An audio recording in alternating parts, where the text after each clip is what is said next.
What if I told you that the man who made the entire world laugh, the man who earned $20 million for a single film, who sold out stadiums with nothing but his face, spent most of his life screaming in silence? What if the greatest comedian who ever lived had a secret so dark, so devastating, that every joke he told was not entertainment, but survival? What if the rubber-faced genius you loved was actually a terrified kid who once cleaned public toilets for pennies, slept in a freezing van behind a factory, and cried himself to sleep while the world outside laughed without him? And what if that same man, at the very peak of his fame, with $100 million in the bank and his name on every billboard, buried both his parents before he ever got to say the words they had both been waiting their whole lives to hear? This is not a Hollywood success story. This is something far more dangerous, far more raw, and far more human than anything Jim Carrey ever performed on screen. Because the real Jim Carrey, the one hidden behind the manic grin and the elastic face, is a man who lost everything that mattered most at the exact moment he gained everything the world tells you should make you happy. And then just when he thought the storm had passed, the woman who finally made him feel human again was taken from him in the cruelest way imaginable, leaving behind nothing but a handwritten note, a cold cup of tea, and a single sentence that would haunt him for the rest of his life. Stay with me, because what you are about to hear is not the Jim Carrey from the movies. This is the Jim Carrey that the studios never wanted you to see, broken, breathtaking, and more real than anything he ever performed. And by the time we are done, I promise you, you will never watch his smile the same way again. Jim Carrey entered the world on January 17, 1962, in Newmarket, Ontario, Canada. The youngest of 4 children inside a household that had love but almost no protection from fear. His father, Percy Carrey, had once filled dance halls with his saxophone, a man who could walk into any room and have everyone charmed within minutes. His mother, Kathleen, had been a singer once, before hope faded and illness settled in. She leaned heavily on medication and prayer, and at times she would quietly say that her mind felt as though it was slipping away. Around the dinner table in that house, illness and death were spoken of so often that they no longer felt abstract. They felt close. They felt like something already inside the room, waiting. Jim would later admit that if he could make his mother laugh, maybe she would stay. Think about what that means for a moment. A child, not yet a teenager, using comedy as medicine. Every laugh he drew from her was not simply relief. It felt like postponing loss for one more night. In that house, humor was never just humor. It was an emergency light in a room already going dim. Performance became his first form of protection. And a gift that the world would one day pay hundreds of millions of dollars to witness was born not from joy, but from dread. Then came the kind of hardship that leaves marks deeper than memory. By 11 years old, Jim was already reaching for escape, mailing 80 photographs of his funniest expressions to the Carol Burnett Show, waiting desperately for some sign that somebody somewhere might notice him. Nothing came back. For a child who already understood the terrible power of silence, that absence hurt more than rejection ever could. And then 1974 arrived and stripped the family down to survival. Percy lost his job, and with it the last illusion of stability.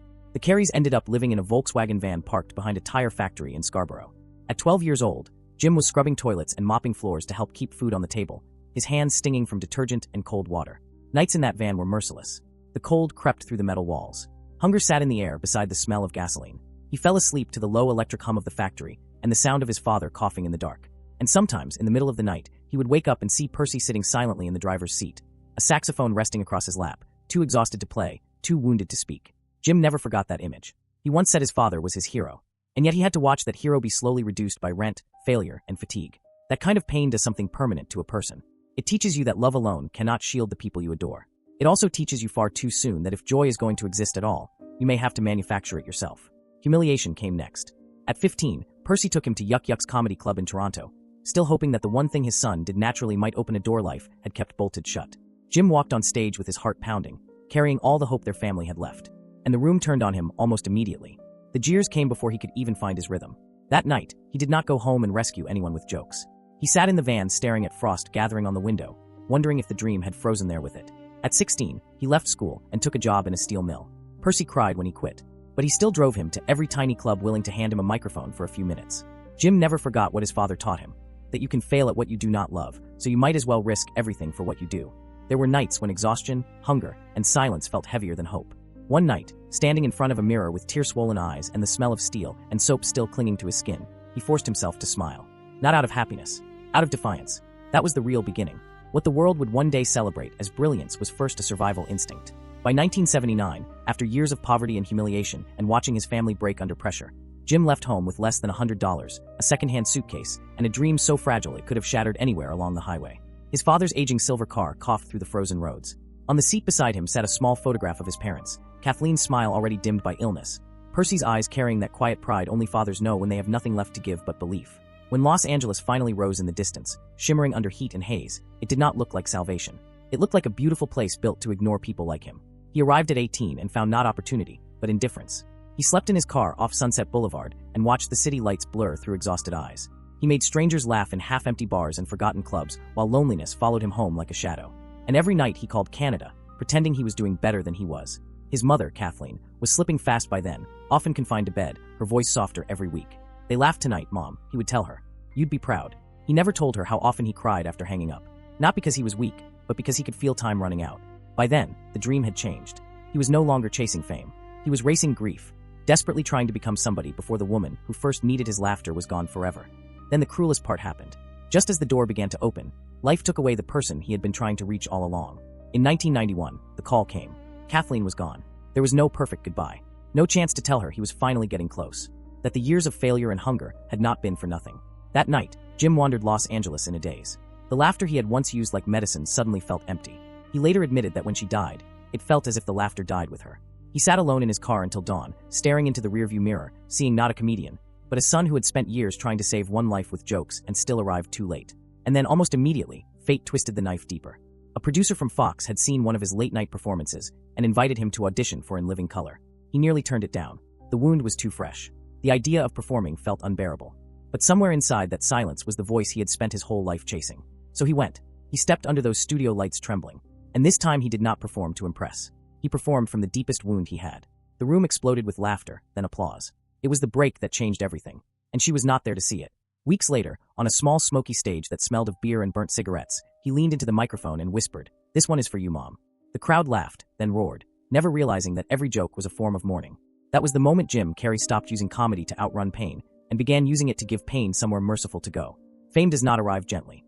It erupts. And sometimes it burns the very person it crowns. For Jim Carrey, that eruption began in 1992, only months after losing his mother. Then came 1994. Not a rise, but a detonation. In one relentless year, Ace Ventura, Pet Detective, The Mask, and Dumb and Dumber did not just succeed, they overwhelmed the world. Over $700 million at the global box office. He was 32 years old, wealthy beyond anything Percy had ever dreamed of, adored by an entire planet. But even as theaters roared with laughter, something quieter and far more important was slipping away. Because while the world was finally standing to applaud him, Jim Carrey was losing the only man whose applause had ever truly mattered. In that same year, far from the noise and flash of Hollywood, his father Percy was dying in a small hospital room in Canada. No box office number could warm that room. No laughter could undo what was coming. Jim flew home not to step into the life he had dreamed of, but to face the goodbye he had never been ready for. And at the funeral, he placed something in his father's coat pocket, a folded check he had written to himself years earlier. $10 million for acting services rendered. A promise made back when all he had was hunger, humiliation, and Percy's belief. "We did it, Dad," he whispered, already knowing the words had arrived too late. Soon, the world would call him the first actor worth $20 million a film. But the only man he had ever wanted to hand that miracle to was gone. And from that day on, every standing ovation carried the same private wound, the unbearable ache of having made it and still not being able to bring his father back to see it. Success, once it arrived, refused to be kind. The cable guy unsettled audiences and turned admiration into doubt. Critics questioned him. Fans misunderstood him. "They paid for laughter," he said later, "but I gave them something real." He pushed harder, 16-hour days on Liar Liar, performing his own stunts, demanding pain because pain felt honest. Off camera, the energy faded. The mirror became less forgiving. "Who are you when they stop laughing?" he once asked quietly, talking to no one in particular. During the filming of Man on the Moon, he disappeared completely, becoming Andy Kaufman so fully that even the crew stopped seeing Jim. "For months, I wasn't there," he said. The performance brought acclaim and took something with it. And piece by piece, the line between who he was and what the world needed him to be began to blur beyond recognition. For more than 3 decades, Jim Carrey has spoken openly about living with depression. Not as a dramatic collapse, but as a quiet heaviness that sits behind even the brightest smile. "You learn to smile through it," he once said, but sometimes that smile is heavier than the pain. At the absolute height of his fame, when studios were building fortunes around his face, he was privately wrestling with an emptiness success could not touch. He tried medication for a time, but later admitted it dulled everything. Not just the hurt, but the joy. "I didn't feel pain," he said, "but I didn't feel joy either." So he stopped, and he listened to the silence he had spent years outrunning. Then life had the cruelty to offer him love, just often enough to show him what he was missing, and just briefly enough to remind him what loss felt like. In 1986, he met Melissa Womer, a waitress with tired eyes and a laugh warm enough to soften even the hardest room. They married in 1987 with no glamour, just a borrowed tux and sincerity. That same year, their daughter Jane was born. For a brief moment, it felt possible. Their apartment smelled of baby powder and late-night survival. Melissa counted tips while Jim wrote jokes by the refrigerator light. Jane's laughter filled the space between them. "We didn't have much," he later said, "but we had what mattered." And then fame took what hardship had not. Ace Ventura and The Mask and Dumb and Dumber turned him into a phenomenon. He was everywhere, Melissa said, except home. The brighter the spotlight, the quieter their home became. One night, he opened the door and saw Melissa asleep on the couch, Jane curled beside her, the television flickering in the dark. For a moment, everything he had worked for was right there. But the car was waiting outside. So was the next demand. He closed the door quietly, not knowing he was closing it on a life he would never fully return to. Their 1995 divorce was not a scandal. It was 8 years reduced to papers and custody arrangements and an effort to remain kind. He's not a bad man, Melissa said simply. He just forgot to come home. And that was the real loss. Not love, but time. Jim tried to stay present where he could, calling Jane every week, showing up at important moments. But some ordinary days, success cannot replace. The bond endured, reshaped but unbroken. And Jane grew up with music in her voice and something unmistakably his in her spirit. In 1994, on the set of Dumb and Dumber, he met Lauren Holly, a woman whose laughter felt untouched by Hollywood, light and unforced and startlingly real. She did not meet him as a phenomenon or a box office force. She met the exhausted man underneath the velocity. For the first time in a long while, Jim felt less pursued, less observed, less alone. They married in September 1996 on the cliffs of Malibu. No spectacle, just the ocean and a few trusted friends and the fragile hope that maybe this time love could survive fame. Within days, the secret was gone. Cameras gathered outside their gates. Headlines invaded what tenderness had built in private. We couldn't even have dinner without flashbulbs exploding through the windows, Lauren later recalled. It felt like living inside a snowstorm made of cameras. What had begun in laughter slowly suffocated under attention. By 1997, less than a year after their wedding, the marriage was over. 10 months. We didn't stop loving each other, Lauren said softly. We just couldn't survive the noise. He's a good man, she once told a friend. But sometimes even good men get lost in their own light.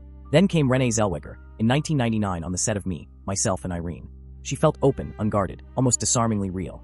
Their first meeting became the kind of memory people keep because it feels too oddly perfect to invent.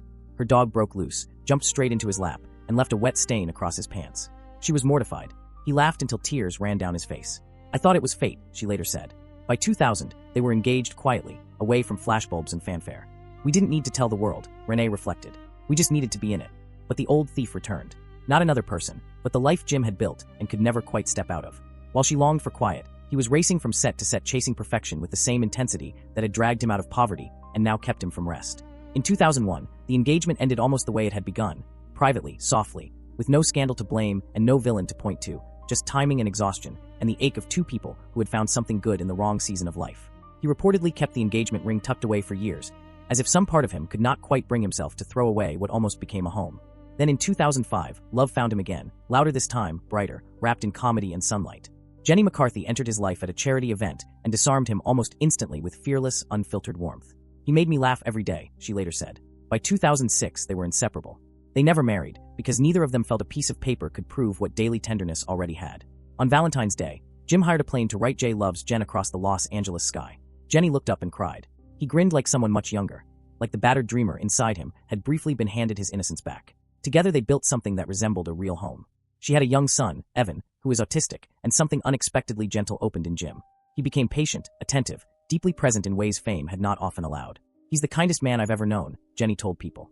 And Jim, who had spent years losing love to distance and noise, said of Evan, that little boy taught me more about love than fame ever could. And yet even that warmth could not outrun the shadows that had trailed him for years. As time passed, the darkness returned the way it often does in real life, not with spectacle, but with silence. Depression slipped back in. The laughter that once came naturally between them thinned into habit. By 2010, after 5 years together, they parted with the same quiet sorrow that had marked so many of Jim's endings. I'm grateful to Jim for the years we shared, Jenny wrote. He'll always have a place in my heart. And now we arrive at the part of Jim Carrey's story that the entertainment world never fully knew how to talk about, because it is not a story of fame or wealth or broken marriages. It is a story of love and death and grief, and a scandal that dragged a shattered man into courtrooms while he was still in mourning. When Jim met Catriona White in 2012, he did not look like a man chasing another love story. He looked like someone quietly trying not to fall apart. She was a young Irish makeup artist, 23 years younger than him, gentle in manner, luminous in presence, and carrying a sadness that felt hauntingly familiar to his own. Friends noticed the change almost immediately. The strain in him eased. The restlessness softened. She called him my dewdrop. He said she made him feel human again. They painted together, meditated, read Yeats aloud, and built a private little world that felt less like Hollywood than sanctuary. She was a delicate flower in a field of concrete, he once said. And for a moment, I believed love could heal. That may have been the most dangerous hope of all. Because some love stories do not collapse loudly. They fracture in silence long before anyone hears them breaking. Their bond was tender but fragile. They separated in 2013, found their way back in 2015, and tried again to hold something that neither life nor pain seemed willing to leave untouched. Catriona struggled deeply with her own darkness. And Jim, a man who had spent his life trying to make suffering lighter for others, could not reach what love alone cannot always reach. Then came September 2015. Her messages shortened, then stopped. One late night while he was sketching alone in his studio, the phone rang. And with it, the world he knew ended without warning. The words on the other end did not feel real at first. His hand opened. The brush fell. Blue paint bled across the floor. Authorities found her Los Angeles apartment painfully still. The light left on, tea untouched, a note signed, "Love always, do drop." They ruled it an accidental overdose. But for Jim, stripped of all language, it was only this: the one person who had made him feel human again was gone. And he had not been able to keep her here. What followed was not drama. It was grief.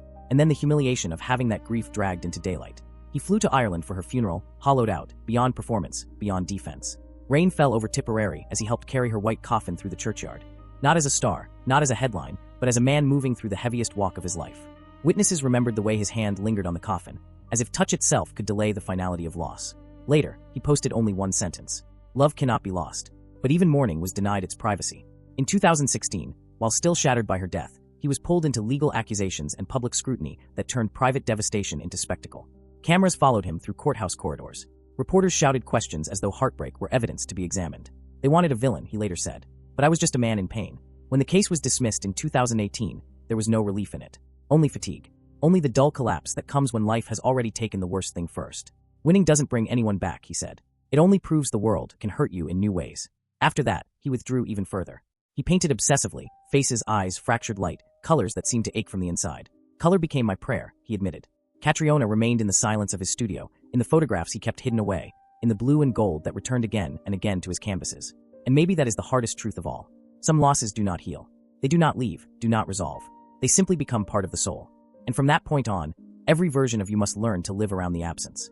There is another wound in Jim Carrey's life that Hollywood never gave a proper name to, because it did not happen in a single dramatic moment.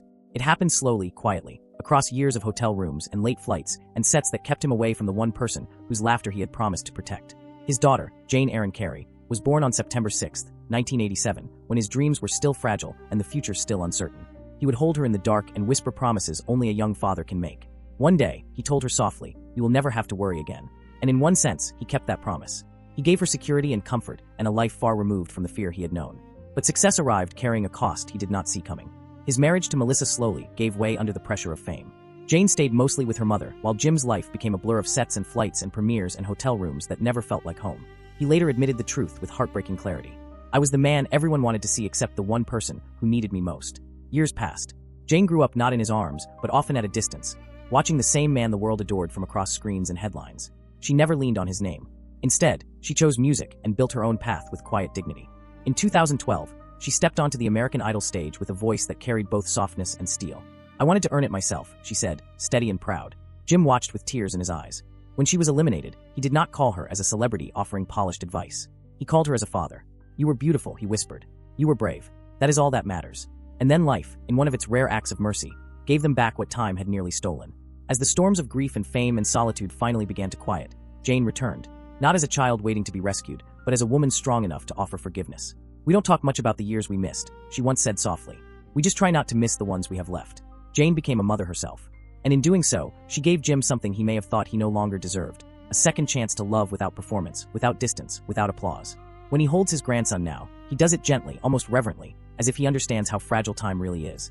"He laughs like I used to," Jim once said, smiling through tears. By the time peace finally reached him, Jim Carrey no longer trusted it to stay. Then, in 2018, something softer arrived. Her name was Ginger Gonzaga, a bright, quick-witted actress whose warmth slipped past the emotional armor he had spent years building. They met while filming Kidding, a story suspended between comedy and sorrow, much like the man at its center. For the first time in years, people saw something different in him. Not the elastic grin that had once conquered Hollywood, but a smile that looked unguarded, almost relieved. "She's incredible," he said with unusual softness. "I'm lucky." And for a man who had buried love so many times, lucky sounded almost sacred. Their relationship moved quietly away from spectacle. They sketched, watched old comedies, shared coffee in ordinary places, and found comfort in routines too small for headlines. "Jim has a light that flickers," she once said, "but it never goes out. It's not passion," he joked once. "It's peace. And that is rarer." By the end of 2019, their relationship ended quietly. No public collapse, no bitterness, only the sad grace of two people releasing what could not continue. "She's wonderful," Jim said simply. "She deserves all the light in the world." And this time, heartbreak did not shatter him. It only left a hush behind. Maybe that was the lesson. Not every love is sent to save you. Some are sent to prove you are no longer beyond saving. At 64 years old, Jim Carrey no longer lives as a man chasing the world. He lives as a man who finally survived it. His main home in Brentwood, Los Angeles, estimated at roughly $25 to $28 million, is not the kind of mansion built to impress strangers. It feels more like a retreat built for repair. Behind high hedges and long private gates sits a sprawling estate with soaring ceilings and sun-washed walls and oversized windows and art studios where canvases are stacked against the walls, brushes left mid-thought, books on philosophy and poetry resting beside half-finished sketches. He also spends long stretches in Maui, where oceanfront properties offer him the one luxury fame never could silence. With decades of blockbuster earnings, art sales, licensing and long-term investments, his estimated net worth sits around $180 million. But what makes that figure meaningful is not its size. It is what it represents. This is a man who once slept in a van and cleaned toilets and watched his parents break under financial strain. Now he owns peace in square footage. And yet none of that wealth, none of that real estate, none of those accomplishments are what define Jim Carrey now. What defines him is this: he survived. He survived poverty and humiliation and the loss of both parents before he could share his triumph. He survived depression that devoured him from within. He survived the death of a woman he loved, then the cruelty of being publicly accused while still in mourning. He survived multiple heartbreaks, each one quieter than the last. And after all of that, he did not become bitter. He did not become hard. He became honest. He picked up a paintbrush. He sat in silence. He let his daughter back in. He became a grandfather. The man who once bent his body into impossible shapes to make the world laugh now paints at dawn in Brentwood and walks the shores of Maui and reads philosophy and sits still in a way that would have been unimaginable to the 12-year-old boy scrubbing toilets in Scarborough. His yoga practice, his plant-based living, his meditative routines, these are not celebrity trends. These are the rituals of a man who knows exactly how close he came to losing himself entirely and who has chosen, deliberately and daily, to remain. Some mornings, his back stiffens before his feet touch the floor. The years of physical comedy, the stunts and the falls and the full-body madness he performed for millions of adoring strangers, the body keeps the bill. Old impacts return in colder mornings and quieter nights. But pain visits, he has said, and it reminds me I'm alive. I live in my body like an old house. It creaks, but it is still standing. The most extraordinary thing about Jim Carrey at this stage of his life is not that he stayed famous. It is not the fortune or the films or the cultural footprint that spans 4 decades. The most extraordinary thing is that he stayed soft. After all the bruises, all the darkness, all the years of hiding oceans of pain behind a performance that dazzled the world, he arrived at something rarer than resilience. He arrived at grace. Not the grace of a man who escaped suffering. The grace of a man who went all the way through it and came out the other side still capable of tenderness. "I've searched enough," he once said. "I've loved enough for one lifetime." There was no bitterness in that. Only arrival. "I am not searching for love anymore," he later reflected. "I think I have become it." And perhaps that is the quiet miracle of his final chapter. After spending a lifetime begging laughter to outrun sorrow, he found something deeper than romance and gentler than applause, the hard-won piece of a soul that no longer needs to be rescued to feel whole. In his studio surrounded by paintings, color, and silence, there is said to be one image he treasures most: Jane holding her son in the morning light. That, he once whispered, is my masterpiece. And in the end, perhaps that is the most human truth of Jim Carrey's entire life. Hollywood did not heal him. Fame did not heal him. Success did not heal him. What healed him was time, and the people who stayed when he was finally quiet enough to let them. Because after all the applause faded, and all the masks slipped, and all the roles were over, the greatest gift left standing was not being remembered by the world. It was being called dad. It was being called grandfather. And still being there, truly, fully there, to answer. If Jim Carrey's story moved you tonight, if some part of what he survived spoke to something you have carried yourself, leave it in the comments below. Tell me the moment that stayed with you. Because stories like his do not belong only to the person who lived them. They belong to every one of us who has ever tried to make someone laugh to keep them from leaving, who has ever hidden pain behind a smile, who has ever wondered, in the quiet hours before dawn, whether all the surviving was actually worth it. It was. It always is. And somewhere in Maui right now, a man who once had nothing, who once cleaned other people's floors and slept in a van and buried everyone he most wanted to celebrate with, is watching the ocean move and breathing and still here. And that, more than anything else, is the story that deserves to be told.